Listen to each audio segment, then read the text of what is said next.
Opel nas je na mednarodno premiero Adama pripeljal v Latvijo. Ni najbolj običajna država za te stvari, moram priznati. In to mesto Riga. A ste Riga v slučaju? Jaz o mestu govorim. Lepo je izgledal tule, ne? No, ampak Riga ni posebej lepa, vse kolikor sem je videl, in tudi okoliške ceste, ne, luknja pri luknji, se vidi, da smo blizu Rusije. Še med prebivalci je skoraj 40% Rusov. Pijejo pa pir pa vin. Pa napolitanke jejo. No, Adam, tole ni avtomobil, ki bi ga množično videvali na cestah kot recimo Corso. Opel je to pričakoval, ker Adam je posebnež, recimo temu statusen avtomobilček in takšnih kupcev je manj. So jih pa vseeno prodali že več kot 100 000, največ v Nemčiji. Z nešteto dodatki in barvami je Adam vedno lahko eleganten, predvsem pa raznolik, ampak se mi zdi, da je to bolj avtomobil za kakšno deklino. To dejansko potrjuje tudi prodaja. 70% so jih kupile ženske. Kako bi zdaj prepričali še moške? Že vem, dodate nekaj plastičnih obrob, dvignete malce od tal, ker vse veste, moški imamo raje dvignjene, in dodate možato ime, Rox. Rox kot kamenje in ne kot Rox.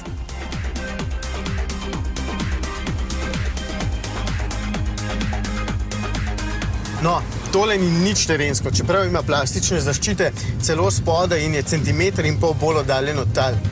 Zaščite so samo modni dodatek, da avtomobil deluje malce bolj agresivno, večja oddaljenost od tal pa pomeni, da sedite celo malce višje.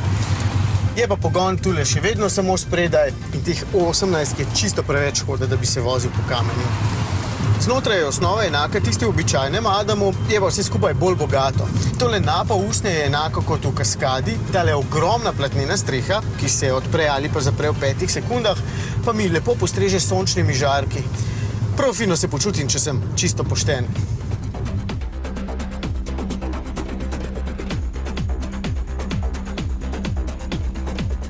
Adam Rox je poseben še zato, ker uvaja čisto nov litrski turbobencinski motor, ki bo na voljo pozneje še v ostalih manjših modelih, tudi v novi Corsi. 200 inženirjev ga je razvijalo 3 leta in pol, naredili so več kot 1700 testnih motorjev, preden so bili zadovoljni, potem pa s tem prevozili več kot 3 milijone kilometrov. Lahko povem, da je zelo tih in da se dejansko sploh ne sliši, da ima samo 3 valje, ker ima še dodatno izravnalno gred. Euro 6 normativom ustreza, blok pa je narejen iz aluminija.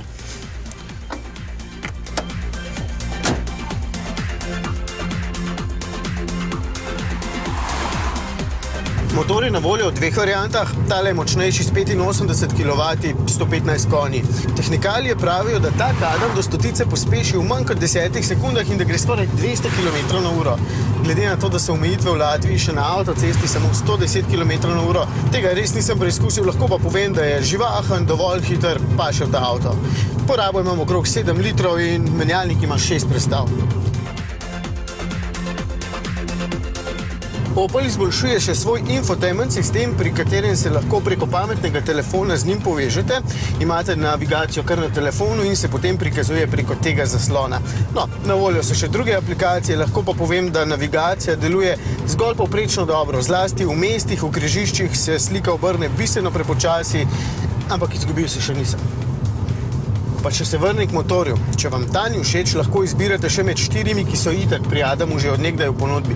Torej 5 motorjev pri tako majhnem avtomobilu. Ampak to še ni vse, poslušajte tole. Na voljo je 40 različnih barv karoserije, 2 različni strehi, platišče je ogromno in imajo svoje nalepke in embleme, pa se še teh panelov, ki so tudi lahko v drugi barvi kot karoserija, sploh lotil nisem.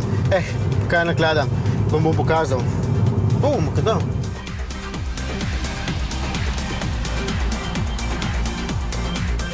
Evo, vijolično bel, te barve sploh ne poznam, oranžen, modro bel, rdeč, rjav, zelen, rumen, že do zdaj 20 kombinacij. Potem pa temneje zelen, siv, z vijolično streho, pa 1, 2, 3, 4, 7 belih.